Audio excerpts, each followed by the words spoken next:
Friends, आपके अपने channel SR success towards में स्वागत है। हम पढ़ रहे हैं चैप्टर 8 डी तथा एफ ब्लॉक के तत्व। आज का हमारा टॉपिक है एफ ब्लॉक के तत्व, जिसमें हम लैंथेनॉइड के इलेक्ट्रॉनिक विन्यास को समझेंगे। तो आज के टॉपिक को समझने के लिए और इसे इजी बनाने के लिए आप मेरे सीमा मैम के साथ वीडियो के अंत तक बने रहिए, ताकि आज के टॉपिक को समझने में आपको आसानी हो।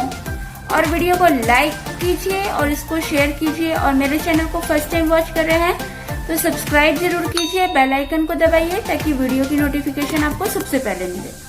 तो चलिए आज की क्लास स्टार्ट करते हैं। अंतर संक्रमण तत्व या एफ ब्लॉक के तत्व के अंतर्गत हम लैंथेनॉइड को समझेंगे। तो पहले हम यह समझते हैं कि एफ ब्लॉक के तत्व क्या होते हैं। तो एफ ब्लॉक के तत्व वे तत्व हैं जिसमें छठवें आवर्त में 4th एफ कक्षक में इलेक्ट्रॉन भरे जाते हैं और 7वें आवर्त में 5F कक्षक में इलेक्ट्रॉन भरे जाते हैं। तो एफ ब्लॉक के तत्व छठवें आवर्त और 7वें आवर्त के तत्व होते हैं। आवर्त सारणी में इससे अलग स्थान दिया गया है, यानी कहने का मतलब ये है कि जो डी ब्लॉक के तत्व होते हैं उसके नीचे जो तत्व शामिल हैं वो एफ ब्लॉक के तत्व कहलाते हैं। और चूंकि इसमें इलेक्ट्रॉन बाह्यतम कोश के पहले के जो आंतरिक कोश है इसमें भरे जाते हैं, यानी N-2 के एफ कक्ष में भरे जाते हैं, इसलिए एफ ब्लॉक के तत्वों को आंतरिक संक्रमण तत्व या आंतर संक्रमण तत्व भी कहते हैं। या एफ ब्लॉक के तत्व को इस प्रकार से परिभाषित कर सकते हैं कि एफ ब्लॉक के तत्व में अंतिम इलेक्ट्रॉन एंट पेनाल्टीमेट कोश N-2 के एफ कक्षक में प्रवेश करता है, इसलिए इसे एफ ब्लॉक के तत्व कहते हैं। एफ ब्लॉक के तत्वों की कुल संख्या 28 होती है और आवर्त सारणी में, जैसा कि हमें यहाँ पर प्रदर्शित है, आवर्त सारणी के मुख्य भाग के नीचे यानी कि डी ब्लॉक के तत्वों के नीचे अलग से रखा गया है। यहाँ पर एंड पेनाल्टीमेट कोश शब्द आया है। पहले हम इसे समझ लेते हैं कि एंड पेनाल्टीमेट कोश क्या होता है। तो जो एफ ब्लॉक के तत्व हैं इसके अंतिम इलेक्ट्रॉन उपांत कोश के अंदर वाले कोश यानी कि N-2 के एफ कक्ष में प्रवेश करता है, उस कोश को एंट पेनाल्टीमेट कोश कहते हैं। N-2 के एफ कक्षक में इलेक्ट्रॉन के प्रवेश करने के कारण ही एफ ब्लॉक के तत्व को आंतर संक्रमण तत्व या इनर ट्रांजिशन सीरीज या फिर आंतरिक संक्रमण तत्व कहते हैं। चूंकि प्रकृति में ये बहुत दुर्लभ पाए जाते हैं, इसलिए एफ ब्लॉक के तत्व को दुर्लभ मृदा तत्व भी कहते हैं। तो इस तरीके से हमने यह समझा कि जो एफ ब्लॉक के तत्व हैं इसको आंतर संक्रमण तत्व या आंतरिक संक्रमण तत्व या दुर्लभ मृदा तत्व कहते हैं। आगे हम समझते हैं एफ ब्लॉक के तत्वों का वर्गीकरण। तो एफ ब्लॉक के तत्वों को 2 वर्गों में वर्गीकृत किया गया है। फर्स्ट, प्रथम आंतर संक्रमण श्रेणी, जिसे 4F श्रेणी भी कहते हैं, और सेकेंड द्वितीय आंतर संक्रमण श्रेणी, जिसे 5F श्रेणी भी कहते हैं। तो चलिए हम इस वर्गीकरण को एक एक करके समझते हैं। तो फर्स्ट है प्रथम आंतर संक्रमण श्रेणी, जिसे 4F श्रेणी भी कहते हैं। प्रथम आंतर संक्रमण श्रेणी या 4F श्रेणी, जैसे हमको नाम से पता चल रहा 4F श्रेणी, यानी कि इसमें जो इलेक्ट्रॉन है वो 4F कक्षक में प्रवेश करेंगे। तो इस श्रेणी के अंतर्गत वे तत्व आते हैं जिसमें 1 से लेकर 14 इलेक्ट्रॉन 4F कक्षक में प्रवेश करते हैं, इसलिए ये प्रथम आंतर संक्रमण श्रेणी कहलाते हैं। और ये तत्व लैंथेनम के पश्चात आते हैं, इसीलिए इसे लैंथेनाइड श्रेणी भी कहते हैं। जैसे हमको यहाँ पर लैंथेनम के बाद में 14 तत्वों की यहाँ पर नाम दिए गए हैं, तो ये सभी लैंथेनॉइड श्रेणी के अंतर्गत आते हैं। और सेकंड है द्वितीय आंतर संक्रमण श्रेणी, जिसे 5F श्रेणी कहते हैं। इस श्रेणी के अंतर्गत जो अंतिम इलेक्ट्रॉन होता है वो 5F कक्षक में प्रवेश करता है। चूंकि इसको 5F श्रेणी कहा गया है, मतलब कि इसमें इसके अंतर्गत आने वाले तत्वों के अंतिम इलेक्ट्रॉन 5f कक्षक में प्रवेश करते हैं। और यहाँ पर जो ये तत्व हैं ये एक्टिनियम के पश्चात आते हैं, इसलिए इस श्रेणी को एक्टिनियम श्रेणी या एक्टिनॉइड कहते हैं।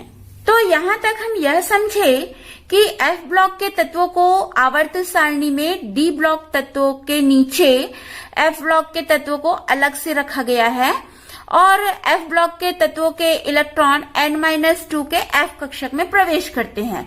इसी के आधार पर एफ ब्लॉक के तत्वों को दो भागों में वर्गीकृत किया गया है, 4f श्रेणी और 5f श्रेणी। तो आज हम पढ़ेंगे 4f श्रेणी या जिसे लेंथेनॉइड श्रेणी कहते हैं। तो आज हम लेंथेनॉइड्स के बारे में समझेंगे और ये जो लेंथेनॉइड्स होते हैं इसको प्रथमांतर संक्रमण श्रेणी कहते हैं, क्योंकि इसमें जो इलेक्ट्रॉन होते हैं 1 से 14 तक के इलेक्ट्रॉन होते हैं ये 4f कक्षक में प्रवेश करते हैं। तो लेंथेनम के पश्चात जितने भी तत्व आते हैं ये सभी लेंथेनॉइड्स कहलाते हैं। सभी लेंथेनॉइड्स के गुण लेंथेनम तत्व के गुण से बहुत अधिक समानता रखते हैं। तो लेंथेनम हमने देखा कि ये तृतीय समूह का तत्व होता है। तो आवर्त सारणी में लेंथेनाइड को तृतीय समूह में रखा गया है और हर एक समूह में एक आवर्त में एक ही तत्व रखा गया है, जैसा कि हम आवर्त सारणी में देख रहे हैं। आगे हम समझते हैं लेंथेनॉइड यानी 4f श्रेणी के सदस्यों के इलेक्ट्रॉनिक विन्यास। तो जो इस समूह के सदस्य हैं इसका सामान्य इलेक्ट्रॉनिक विन्यास 4f1 to 14, 5d0 to 1 और 6s2 होता है। तो इस सामान्य इलेक्ट्रॉनिक विन्यास के आधार पर लेंथेनॉइड के इलेक्ट्रॉनिक विन्यास लिखे जाते हैं। यहाँ पर हमको ये ध्यान रखना है कि जो डी के कक्षक होते हैं उसमें 1 से 10 तक इलेक्ट्रॉन भरे जाते हैं, लेकिन यहाँ पर डी के कक्षक में केवल 0 से 1 इलेक्ट्रॉन भरे जाएंगे और कक्षक में 2 इलेक्ट्रॉन भरे जाएंगे। और जो भी इलेक्ट्रॉन है, जैसे हमने यहाँ पर पढ़े कि एफ ब्लॉक के तत्वों के अंतिम इलेक्ट्रॉन उपांत कोश के अंदर वाले कोश यानी कि जो हमारे अंतिम कोश हैं उससे आंतरिक कोश यानी कि 4f के कक्षक में यहाँ पर आपको बताया गया कि n-2 के f कक्षक में प्रवेश करता है। तो यहाँ पर चूंकि ये 4f श्रेणी का तत्व है तो यहाँ पर ये 4f में 1 से लेकर के 14 तक के इलेक्ट्रॉन भरे जाते हैं। आगे हम लेंथेनॉइड के इलेक्ट्रॉनिक विन्यास को किस प्रकार से लिखते हैं इसको समझेंगे।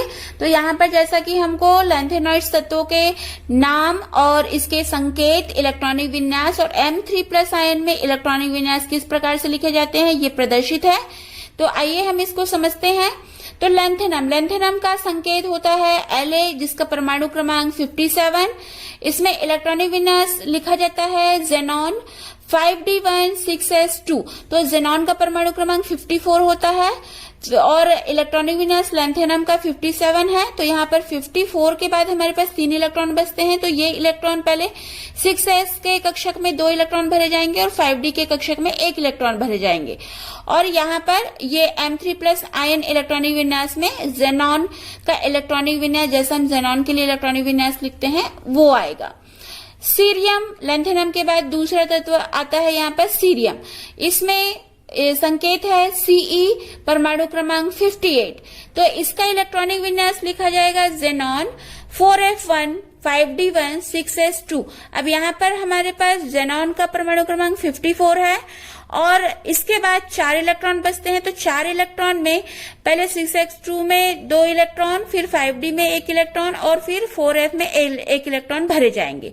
यहाँ पर M3+ आयन के रूप में जो इलेक्ट्रॉनिक विन्यास होगा जेनॉन 4f1 होगा, क्योंकि जो 3 इलेक्ट्रॉन है ये 5d का 1 इलेक्ट्रॉन और 6s का 2 इलेक्ट्रॉन, इस प्रकार से 3 इलेक्ट्रॉन जब ये निकल जाएंगे तो M3+ आयन के रूप में यहाँ पर इलेक्ट्रॉनिक विन्यास जेनॉन 4f1 होगा। प्रेसियोडाइमियम संकेत Pr, परमाणु क्रमांक 59, इलेक्ट्रॉनिक विन्यास लिखेंगे जेनॉन 4f3 6s2। और यहाँ पर हम देख रहे हैं कि 5d का कक्षक नहीं है तो यहाँ पर 5d 0 है। तो डायरेक्ट यहाँ पर जो 6s में 2 इलेक्ट्रॉन और 4f में 3 इलेक्ट्रॉन भरे गए हैं। M3+ आयन के रूप में जेनॉन 4f2, 4f3 6s2 और यहाँ पर M3+ आयन के रूप में जेनॉन 4f1 होगा। प्रेसियोडाइमियम संकेत Pr, परमाणु क्रमांक 59, इलेक्ट्रॉनिक विन्यास लिखेंगे जेनॉन 4f3 6s2। और यहाँ पर हम देख रहे हैं कि 5d का कक्षक नहीं है तो यहाँ पर 5d 0 है। तो डायरेक्ट यहाँ पर जो 6s में 2 इलेक्ट्रॉन और 4f में 3 इलेक्ट्रॉन भरे गए हैं। M3+ आयन के रूप में जेनॉन 4f2, 4f3 6s2 और यहाँ पर M3+ आयन के रूप में जेनॉन 4f1 होगा। अगला तत्व नियोडाइमियम, जिसका संकेत Nd, परमाणु क्रमांक 60, इलेक्ट्रॉनिक विन्यास xenon 4f4 6s2, M3+ ion के रूप में जेनॉन 4f3। नेक्स्ट तत्व है प्रोमिथियम, जिसका संकेत Pm, परमाणु क्रमांक 61, इलेक्ट्रॉनिक विन्यास xenon 4f5 6s2, M3+ ion के रूप में जेनॉन 4f4। यहाँ पर जो 3 इलेक्ट्रॉन निकल रहे हैं ये 6s के कक्षक से 2 इलेक्ट्रॉन और 4f के कक्षक से एक इलेक्ट्रॉन निकल रहा है, जिसकी वजह से यहाँ पर M3+ आयन जो है जेनॉन और 4f4 होगा। नेक्स्ट तत्व समेरियम, जिसका संकेत Sm, परमाणु क्रमांक 62, इलेक्ट्रॉनिक विन्यास xenon 4f6 6s2, M3+ ion के रूप में जेनॉन 4f5।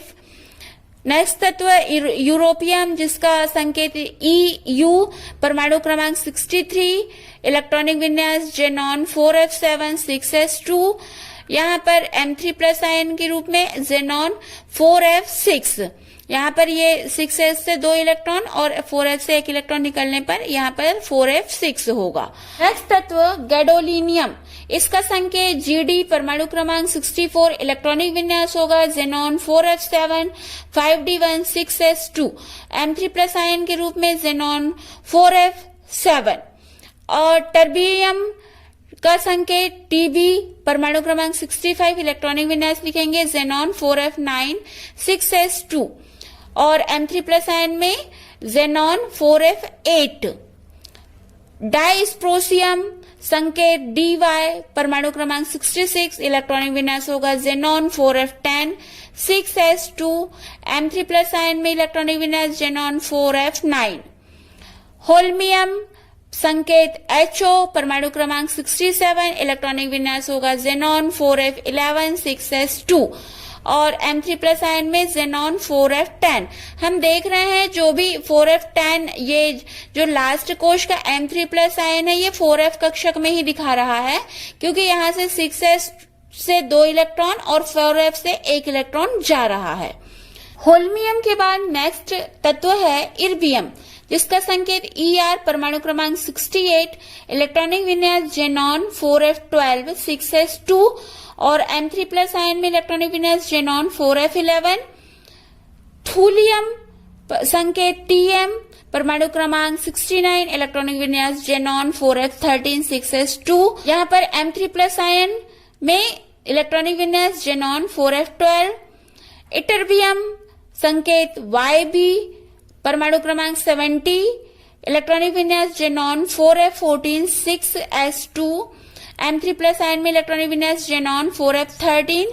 और लास्ट तत्व है ल्यूटीशियम, जिसका संकेत Lu, परमाणु क्रमांक 71, इलेक्ट्रॉनिक विन्यास होगा xenon 4f14 5d1 6s2, M3+ ion में इलेक्ट्रॉनिक विन्यास जेनॉन 4f14।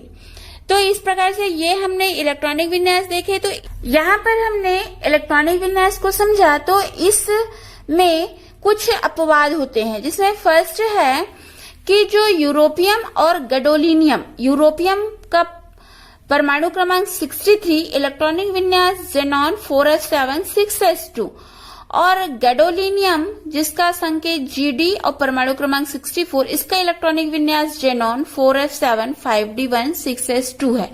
तो यहाँ पर जो ये इलेक्ट्रॉनिक विन्यास है इसमें हम देख रहे हैं कि 4f के कक्षक में 7 इलेक्ट्रॉन है। तो यहाँ पर चूंकि यहाँ पर 5d कक्षक नहीं है और गैडोलिनियम में 5d का कक्षक भी है, तो चूंकि ऐसे तो इलेक्ट्रॉनिक विन्यास जो है 4f8 होना चाहिए, लेकिन यहाँ पर 5d के कक्षक में 1 इलेक्ट्रॉन प्रवेश किया गया है। क्यों? क्योंकि 4f का कक्षक यदि अर्धपूरित होता है और पूर्णपूरित होता है तो ये अधिक स्थायी होते हैं। तो यहाँ पर जो 4f का कक्षक में 7 इलेक्ट्रॉन भरे जाने के कारण ये तत्व अतिरिक्त स्थायित्व प्राप्त करेगा, इसलिए यहाँ पर इलेक्ट्रॉनिक विन्यास इस प्रकार से है। इसलिए यूरोपियम और गैडोलिनियम अपवाद है। और सेकंड अपवाद है इटर्बियम और ल्यूट्यूशियम। इटर्बियम का परमाणु क्रमांक 70, यहाँ पर हम इलेक्ट्रॉनिक विन्यास देख रहे हैं जेनॉन 4f14 और 6s2, और ल्यूटीशियम का परमाणु क्रमांक 71 जिसका इलेक्ट्रॉनिक विन्यास जेनॉन 4f14 5d1 6s2। तो यहाँ पर भी हम देख रहे हैं कि जो इटरबियम है उसमें 4f कक्षक में 14 इलेक्ट्रॉन भरे हैं और ल्यूटीशियम में 4f कक्षक में 14 इलेक्ट्रॉन भरा है, जबकि यहाँ पर 4f15 होना चाहिए, 5d का कक्षक नहीं होना चाहिए। लेकिन यहाँ पर 5d कक्षक में 1 इलेक्ट्रॉन भरा गया है। क्यों? क्योंकि 4f का पूर्ण पूरित होने पर यह अधिक स्थायित्व प्रदान करता है। तो यह तत्व अधिक स्थायित्व प्राप्त करने के लिए इसका इलेक्ट्रॉनिक विन्यास इस प्रकार से लिखा जाता है। तो यहाँ पर हमने इन दो अपवादों को समझे। यहाँ पर इलेक्ट्रॉनिक विन्यास लिखते समय हमें कंफ्यूज नहीं होना है कि इलेक्ट्रॉनिक विन्यास को किस प्रकार से लिखा जाए। यहाँ पर हमको सामान्य इलेक्ट्रॉनिक विन्यास को ध्यान रखना है कि 4f कक्षक में 1 से लेकर के 14 तक इलेक्ट्रॉन भरे जाएंगे और 5d कक्षक में 0 से लेकर के 1 इलेक्ट्रॉन और 6s के कक्षक में 2 इलेक्ट्रॉन भरे जाएंगे। तो यहाँ पर हमको चूंकि अंतिम इलेक्ट्रॉन 4f के कक्षक में प्रवेश करना है, इसको ध्यान रखना है। और हम यहाँ पर देख रहे हैं कि जो सभी कक्षक है उसमें 6s में 2 इलेक्ट्रॉन भरे जाने हैं। कोई भी ऐसा तत्व नहीं है जिसके 6s के कक्षक में 2 इलेक्ट्रॉन नहीं भरे गए हैं। तो यहाँ पर हमको 6s के कक्षक में 2 इलेक्ट्रॉन भरना है, पहली बात। और दूसरी बात कि यहाँ पर जो लैंथेनम होता है, ये लैंथेनम को 5d श्रेणी के अंतर्गत रखा गया है, इसलिए यहाँ पर ये 5d की श्रेणी में हमने पढ़ा है, संक्रमण तत्व में इसको पढ़ा है। तो यहाँ पर ये इलेक्ट्रॉन विन्यास में यहाँ पर 4f का कक्षक नहीं आएगा क्योंकि ये 4f की श्रेणी में नहीं आता है। लैंथेनम के बाद जो तत्व आते हैं ये 4f की श्रेणी में आते हैं। तो यहाँ पर जो सीरियम है, सीरियम से स्टार्ट होता है। तो यहाँ पर देखिए 4f के कक्षक में 1 इलेक्ट्रॉन भरा गया है, उसके बाद 5d में 1 इलेक्ट्रॉन और 6s में 2 इलेक्ट्रॉन भरे गए हैं। तो हमको सामान्य इलेक्ट्रॉनिक विन्यास को ध्यान में रखते हुए इलेक्ट्रॉनिक विन्यास भरना है। अब जैसे यहाँ पर प्रश्न आता है कि 5d में इलेक्ट्रॉन नहीं भरे गए हैं, तो हमको यहाँ पर ये ध्यान रखना है कि जेनॉन तक के 54 तक इलेक्ट्रॉन भरे जाएंगे। उसके बाद यहाँ पर हमारे पास 5 इलेक्ट्रॉन बच रहे हैं और चूंकि 5d का कक्षक में यहाँ पर 0 से 1 इलेक्ट्रॉन भरे जा सकते हैं, तो वो 1 इलेक्ट्रॉन किस स्थिति में भरा जा रहा है? जब जो भी तत्व है उसको स्थायित्व प्रदान करना है। जैसे हम देख रहे हैं यूरोपियम और गैडोलिनियम, इटरबियम और ल्यूटीशियम, इसको पूर्ण रूप से स्थायी करने के लिए इसमें 5d कक्षक में इलेक्ट्रॉन भरे जा रहे हैं। बाकी किसी भी तत्व में 5d के कक्षक शामिल नहीं है। इस प्रकार से इन इलेक्ट्रॉनिक विन्यास को आसानी से लिखा जा सकता है। और M3+ आयन के इलेक्ट्रॉनिक विन्यास को जब इसमें 6s के 2 इलेक्ट्रॉन और 5d का कक्षक शामिल है तो वहां से 1 इलेक्ट्रॉन, यदि 5d का कक्षक नहीं है तो 4f के कक्षक से 1 इलेक्ट्रॉन बाहर करेंगे। तो इस प्रकार से 3 इलेक्ट्रॉन बाहर करने से M3+ आयन के इलेक्ट्रॉनिक विन्यास को लिखा जा सकता है। तो इसको आप प्रयास कीजिए इसको लिखने का, ये बहुत आसान है और आसान तरीके से मैंने आपको बताया।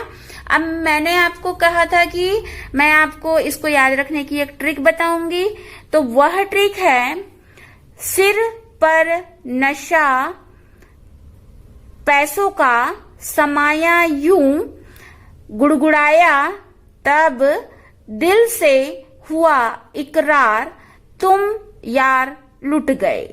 एक बार और बता देती हूं, सिर पर नशा पैसों का समाया यूं, गुड़गुड़ाया तब दिल से हुआ इकरार, तुम यार लुट गए।